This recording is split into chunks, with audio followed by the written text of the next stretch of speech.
Last summer, we flew the Hacker Madbull. Now, we're flying the Madbull Max.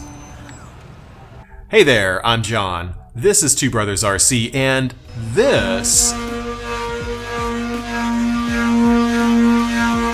is pretty awesome.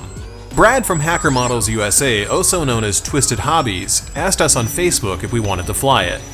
The original was tons of fun, and the Max is even better, with a wider wingspan, actual airfoils on the wings, a stronger power system, and a full-flying stabilator.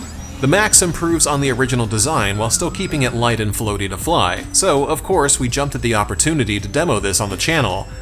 But I don't fly profile planes enough to make an objective score system for the Madbull, so I'll let you decide on what you think of it based on the absolute hell it's gonna get put through in today's review. Brad sent over the power combo along with the plane, which combined with the airframe comes up to about $300 altogether. Now you might think that's expensive, and you're right, it's not inexpensive, but one thing you're paying for with this type of aircraft is durability.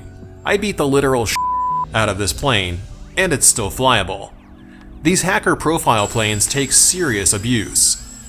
You can use it as a 3D trainer, or you can fly it in the woods repeatedly beating the snot out of it, and it's still flyable and it's still enjoyable. The foam that the Madbull is made from bends instead of breaks, and if it does break, it's a simple fix with a little CA glue.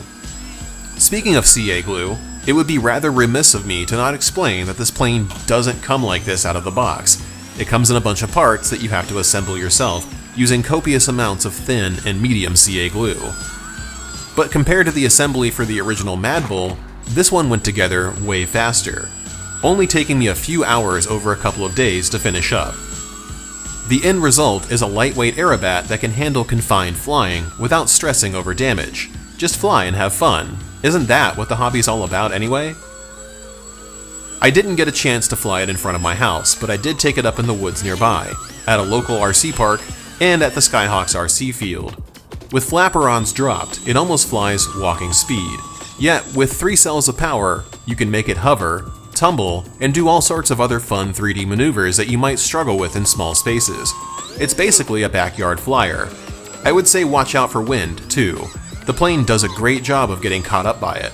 Try to avoid flying outside of anything but a light breeze. Stiffer winds can be fun though, you can literally just windsurf. The wing load on this thing is ultra low. Drop flaperons and it's even more floaty too.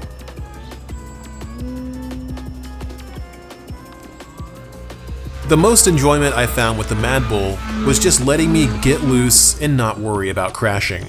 Getting low, going full speed, slamming sticks, putting together different moves right above the ground, etc. The durability of the plane makes it ideal for trying out new techniques or combo moves to see what you can come up with. The worst damage that I ever managed with it was ripping off the rudder and part of the left aileron. A small bead of foam tack reattached both of them stronger than they were before the crash. It blows my mind that you can fly this thing in so many different areas, even in the woods where no one should be flying anything unless they're really thirsty for social media views. But if you are crazy enough to try this kind of flying, just don't be afraid of crashing, because you're gonna fail more often than you succeed. It's some of the hardest flying that you can do, but it's hella fun. And you really learn about the knife edge of performance. The ultra-low wing loading on the Madbull Max also makes it possible to get away with flying in places like this. The lighter the plane, the less damage it'll take when it crashes. Common pitfalls include hitting trees, knocking your wheels off, nearly hitting yourself, having to fetch a plane from a creek, and the constant adrenaline rush of flying in places that you have no business flying anything at all.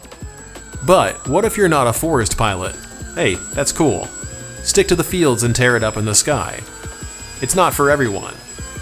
The Madbull can do basically anything you tell it to do. Put someone with better skills than me on the sticks and you'll see some sweet 3D routines. I can do 3D flying, but my reviewer gig kinda means that I spend most of my time flying different airframes instead of just getting good with 1 or 2 different planes. Seriously, I own like 100 different airframes. It's a blessing and it's a curse. It's a blessing because I get to fly awesome stuff like this.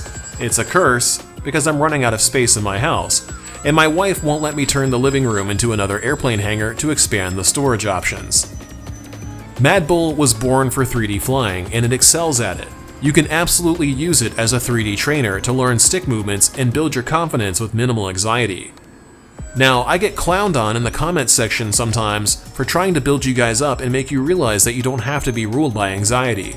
Because some people don't get affected by anxiety at all. They make it their hobby going on YouTube and being a dick to people who do experience it. Haters can hate all they want. I believe in the power of repetition. The more you do something, the less it will affect you. Do it enough, and it becomes second nature. The more you fly 3D, the better you get at it. And if I can do this, you can do it way better than me. Just keep practicing and accept that you'll fail sometimes. The only way to learn is to get out of your comfort zone and keep trying, and the Madbull Max is excellent for doing both. If you want more agility out of this plane, and you're flying on Spectrum, set up your transmitter as a flaperon wing type. Leave the tail type default. Create a new mix and mix the elevator system to the left aileron channel. Set it to 100% and 100%. That way both ailerons drop as you pull the elevator. This makes awesome reverse knife edge spins. Create another mix and set the elevator system to the left aileron channel, but set it to -100 and -100. When you pull the elevator, it'll put both ailerons up, making an ultra-stable Harrier pass. There's a lot of creative mixing you can do with this plane since it uses a pair of aileron servos. I did fly mine with an AR630 on an AS3X Plus gyro, and the info is on screen.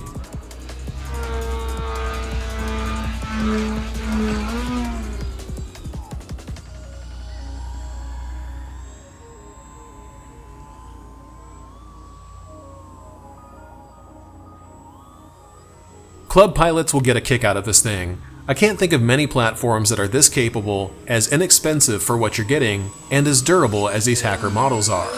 Wheels are optional too. If they ever come off, it's not really a big deal. Just grab it out of the air, use a propeller adapter ring as a new axle lock with some CA glue, and then go flying again. Really, the only weak point of the whole plane is the axle lock system. A hard enough impact will jostle it off even if you glued it in tight, and good luck finding it again if it's in the woods. You can easily replace it with plastic washers, those propeller adapter rings I mentioned earlier though. Overall, I think the Madbull Max is a great plane for the small section of the audience that watches this kind of content. I know it's a big departure from the usual props and jets we post, but I also post things that I really love flying. And the Madbull is one of those planes that I can't imagine being without because it's a ton of fun to fly around in confined areas. If you'd like one, visit the link to Hacker Model USA in the description.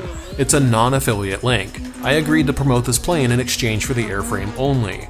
I think what Brad does at Hacker Models and Twisted Hobbies deserves more recognition, and if I can use our channel's reach to help him grow his business, I think that's a good thing to do.